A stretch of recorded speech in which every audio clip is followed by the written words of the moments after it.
These are spent barrels that we're getting ready to move and sell. They've been used. We've done some blending this past 6 months, and about to do some filling on Thursday. Clean beer or tart beer is coming out of those? Clean beer. We haven't done any sour beer in this facility, purely because of logistics. Yes. Our canning line, our kegging line, trying to like run anything through that. Risk ruin a lot of good product. Sure. But yeah, that's all clean beer. We're doing 2 big releases a year, usually a big barrel-aged stout. That's a blend. We have between 1 and 3 year barrels at any time. And then our June, which was like a barrel-aged Kolsch, has kind of transitioned to like a barrel-aged lager and gin barrels. That beer is constantly evolving. Bottles or cans with those barrel-aged? For the first time, cans. Okay. We've sold our bottling line. I think there was only 2 people here in the facility that still knew how to operate it. And we just saw so much loss with that bottling line from our set point that it just wasn't worth. And so for a while it was kegs only. And then this past year we started seeing a little bit more of an ask for that. Our sales and marketing team were like, hey, we're getting positive feedback. Can we start thinking about canning this? And so now we're slowly turning up some volume there, which for me, as a lover of barrel-aged beer, is good to see. These QTS tanks look familiar. This is all the stuff that we ran a bunch of QTS at Sonder. Yeah, so these 6 QTS fermenters are the ones we traded for. Okay. Our 400 barrels.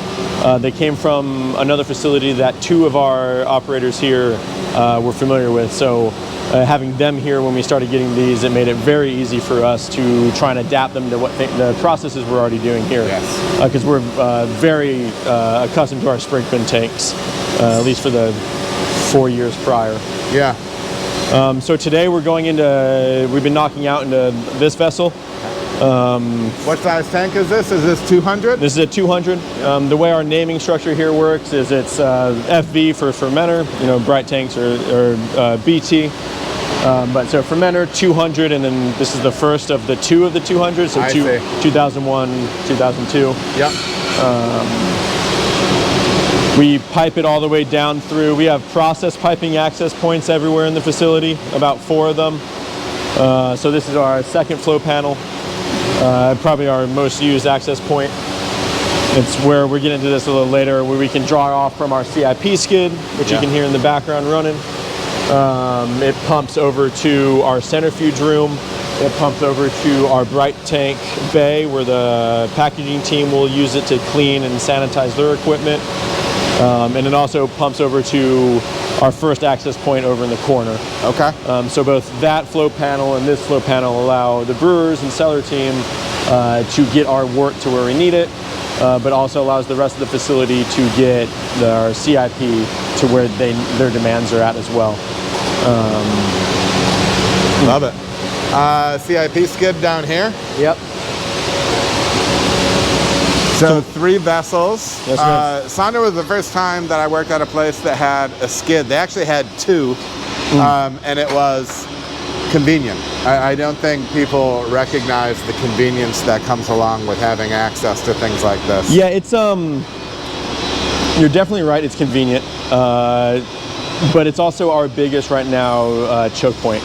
Okay. Because at any point in the day, any of the 3 main facility teams, be it packaging, cellaring, and brewing, need access to this. Yes. And so we've built our labor schedule as we are just a 1-shift house. We don't run a 2nd shift or a 3rd shift. We're all here at the same time. Our start times of those shifts kind of around the needs and demands of our skid. That makes sense. So our packaging team gets here first, for the most part, at 5 to sanitize their equipment, 5:30, so that they can get their canning line and keg machine line up and running, sanitized. So that way at 6 o'clock, when our centrifuge operator comes in, that they have primary access to it, and they can sanitize their bright tank, sanitize their centrifuge, and any hoses they need that day. And then 6:30, our cellar team arrives. Then they need access to it to sanitize any equipment they're using that day, the fermenter that the brewers are going to knock out into, and then from there, it starts becoming a race to it to get to cleaning. Yes, yes. So you mentioned our 3 vessels. We have a caustic solution, an acid solution, and then the final tank is either going to be, depending on the time of day, your sanitizing or just rinse water. So as you start cleaning, that dilutes down, or if the cellaring team is on top of it, they've made only exactly the amount of sanitizer they're going to need. Yes. And so they have run it dry and can now just be filled up with regular RO that will act as rinsing for everything else. Yep. We will recollect our caustic and acid during cleaning cycles on all of our equipment here. We have programs written in for like our fermenters, for the packaging lines, for all three of the brew house vessels. And so that as we're cleaning it and we end up returning it back, it's running through filters to strip out anything we're picking up, and then back into the tank. Yeah. We do maybe about monthly empty the tank, clean out the inside, fill it up with fresh stuff. But throughout the week, throughout even the days, it gets fresh chemicals for the solution, has steam in line, so it's always at temp. Yes. All monitored and controlled via the software and then the operator that's at the helm of it.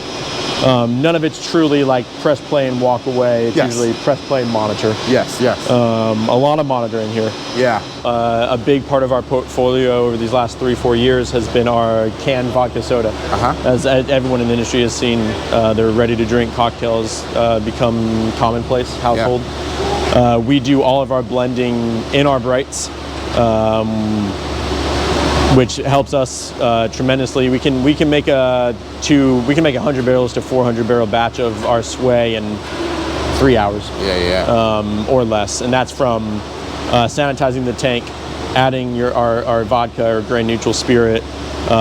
We can pump in 90 gallons of water a minute into these tanks from our RO tank through a flow meter as we're counting it, so we can be monitoring that while setting something else up. Right, if we need to add 200 barrels of water, we can set that up, go and take care of other things in the brewery on the floor while having it on our tablet or watching it from any computer. Adding our salts, our citric acid, adding any of our natural flavors, and then passing it off to packaging to scrub, carb, get ready for packaging maybe 2 days later. So in the grand scheme of things, we can pump through some ready-to-drink cocktails. And adding these 200 barrels that we did in the last 6-8 months really allowed us to expand in how much we're doing, and still being able to be brewing beer. The way we used to have it set up is we'd have to carve out a week for blending of sway because we knew we weren't going to be able to package beer because all of our bright tanks would have vodka soda in it.